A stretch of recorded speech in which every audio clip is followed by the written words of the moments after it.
Bonjour à tous les amis, aujourd'hui on se retrouve pour une nouvelle vidéo. Vous le savez, j'ai fait une vidéo sur les défenseurs, l'avenir de la défense du Cameroun. Et maintenant, on va s'attaquer au milieu. Donc n'hésitez pas à liker, à vous abonner et à partager.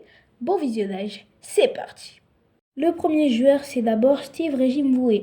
Mais petite parenthèse, si vous pouvez vous abonner, voilà, avec la petite cloche des notifications. Et si vous n'avez pas vu le premier épisode, je vous invite à le voir. Bref. Steve Régis-Boué commence à l'académie de l'Azur Star de Yaoundé à l'âge de 4 ans. Il joue d'abord au poste de défenseur central avant de se repositionner, faute de place, au milieu de terrain. Il suit en parallèle des cours d'anglais et une formation en informatique. Le 4 juillet 2019, il signe un accord préalable avec le FC Toulouse. À ce moment-là, il est vu comme une pépite de Toulouse et du Cameroun. Mais il commence à s'effacer peu à peu et le 7 septembre 2022, il signe au RFC Serang. Fin janvier 2024, le club et le joueur décident d'un accord en commun de se séparer. Avec le club, il aura un total de 29 matchs pour un but. Aujourd'hui, il évolue du côté du Portugal à Portimonense. Du côté de la sélection nationale, avec les U17, Mvoué participe à la Coupe d'Afrique des moins de 17 ans en 2019. Lors de cette compétition organisée en Tanzanie, il joue 4 matchs.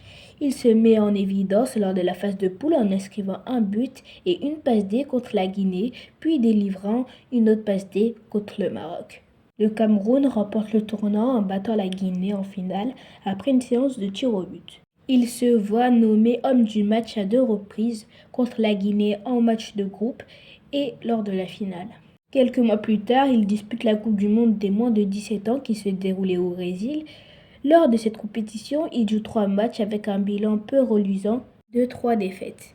Moué reçoit sa première sélection en équipe nationale camerounaise lors d'une victoire 2-1 en amical contre la Zambie le 9 juin 2019.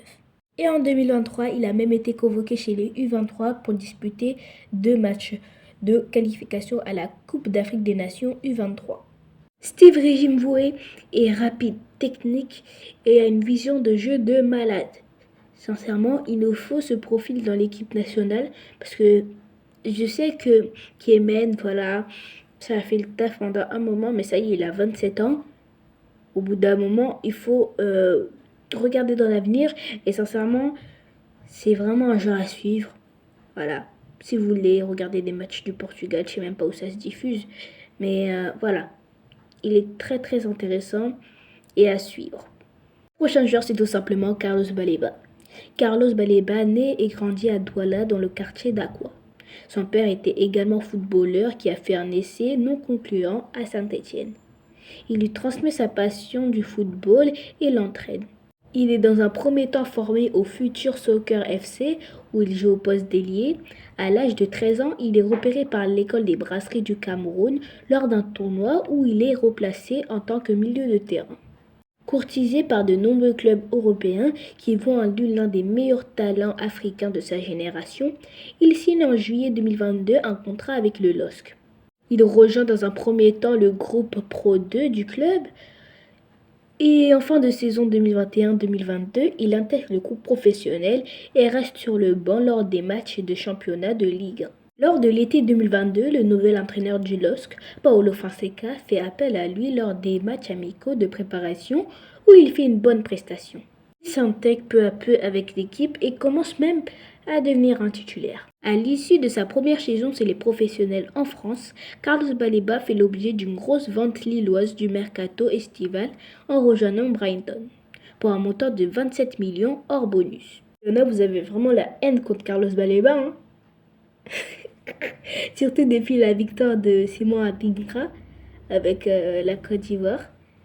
Yay! Regarde, je vous affiche quelques tweets. Baleba, gros Toto, j'espère que tu vois. Ok, super, good vibes. Baleba, j'espère que tu es heureux. C'est trop drôle, non? Non, mais c'est vraiment là des profils qu'il nous faut. Voilà, combatif, rapide, technique, qui lit bien le jeu, qui a une bonne vision de jeu. Mais sincèrement, tu peux même jouer pour les U23, ça ne nous dérangerait pas. Mais il faut juste que je joue pour le Cameroun. Hé, Aga, tu vois ton ami Adingra, ou je sais pas quoi là. T'as vu la canne qu'il a fait? Ça va me donner les mots de tête. Donc, prochain joueur. Ben Elliott est né dans le borough de Kingston upon Stairs à Londres, en Angleterre. Ben Elliott est formé par le Chelsea FC qu'il rejoint à l'âge de 8 ans. Il joue avec les moins de 23 ans à partir de 2020. Il devient par la suite un des éléments centraux de cette équipe, tout en s'entraînant avec l'équipe première. Aujourd'hui, il évolue du côté du Reading, club de 3e division anglaise. Elliott est international anglais avec les jeunes, mais en mars 2023, Elliott est convoqué pour la première fois avec l'équipe senior du Cameroun. Elliott n'a pas pu se montrer avec le Cameroun. Voilà, on sait que c'est un joueur très très bon, techniquement parlant, c'est fort. Voilà, il est grand. Après, son défaut, je comprends pourquoi il n'a pas trop joué à la CAN. C'est parce que la CAN, sincèrement, cette CAN a été costaud. Hein. Et sincèrement, j'ai l'impression que Ben Elliott, il sait pas tenir debout. Sincèrement, j'ai l'impression qu'il sait pas tenir debout. Mais je comprends un peu pourquoi il n'a pas joué à la CAN. Mais Ben Elliott, quand même, c'est le profil qu'il nous faut aussi.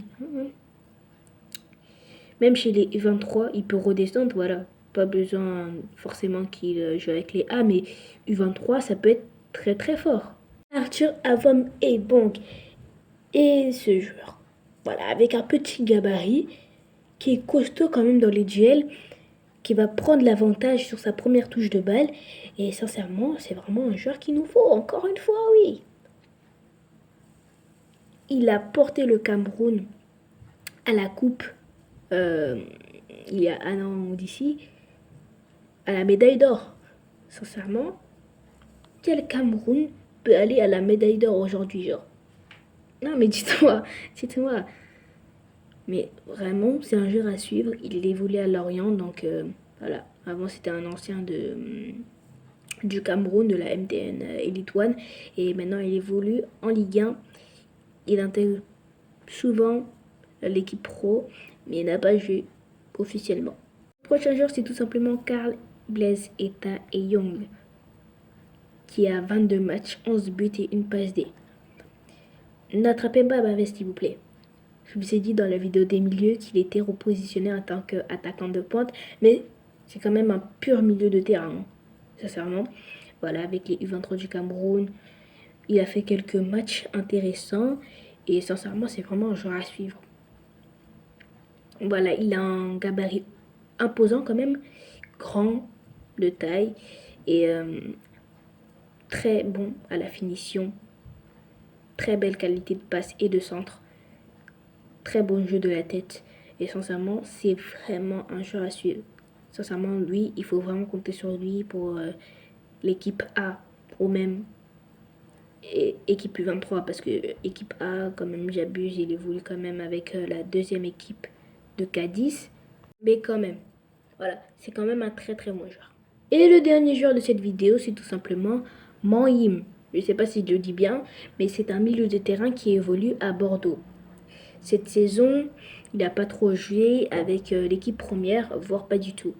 Mais il fait souvent partie du groupe pro et avec l'équipe réserve, il a un but à son compteur. Et sincèrement, c'est l'une des pépites du championnat camerounais l'année dernière. L'année dernière, c'était vraiment l'une des pépites. On attendait de le voir jouer et sincèrement, il ne nous a pas déçus. Maintenant, il faut qu'il s'affirme avec Bordeaux, voilà, pour qu'il soit peut-être dans l'équipe A, pour qu'on l'appelle avec la sélection camerounaise A. Mais même qu'il joue avec les U23, ça ferait plaisir. On veut des talents comme ça, voilà, rapide, technique, puissant, avec une vision de jeu de malade. Sincèrement, c'est vraiment un jeu à suivre. Dites-moi si vous voulez une partie 2 de cette vidéo, voilà. J'ai fait un peu envie de faire les derniers parce que voilà, j'ai quand même beaucoup de vidéos à faire. Et voilà. Dites-moi si vous voulez une partie 2 parce que j'ai pas tout dit, hein, sincèrement, voilà. Donc c'était la fin de la vidéo. N'hésitez pas à liker, à vous abonner et à partager cette vidéo. Ciao!